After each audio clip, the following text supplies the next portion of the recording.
रामकृष्ण हरी. मी सागर महाराज बेलापूरकर, राष्ट्रीय प्रवक्ता वारकरी सांप्रदायिक पाईक संघाचा. आम्हाला दिनांक 14 तारखेला अशी एक नोटीस आली, असं एक पत्र आलं की पौष शुद्ध एकादशीच्या दिवशी जिल्हाधिकारी कार्यालयामध्ये आपल्याला वज्रलेपाच्या संबंधानं एक मीटिंग आयोजित करायची आहे.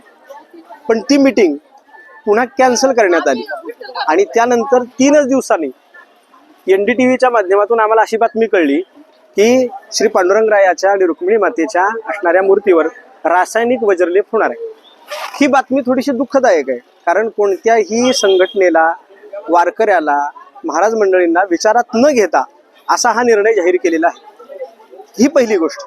दुसरी गोष्ट, वारंवार पांडुरंगरायाच्या आणि रुक्मिणी मातेच्या मूर्तीवर अशा पद्धतीचे रासायनिक वज्रलेप होत आहेत आणि हे रासायनिक वज्रलेप ज्यावेळेस केले जातात त्यावेळेस सांगितलं जातं की पुढील इतकी वर्ष ती मूर्ती सुरक्षित असेल, त्याला कोणत्याही पद्धतीची हानी पोचवली जाणार नाही, हानी होणार नाही. आणि त्यानंतर ती मुदत संपायच्या आधीच लगेच 1-2 वर्षामध्ये पुन्हा एकदा वज्रलेपाचं हे खूळ नवीन निर्माण होते. आणि असे जर वज्रलेप वारंवार होत असतील आणि कुणालाही, कुठल्याही वारकरी मंडळीला विचारात न घेता जर हे होत असेल तर ही अत्यंत खेदकारक अशा पद्धतीची बातमी आहे.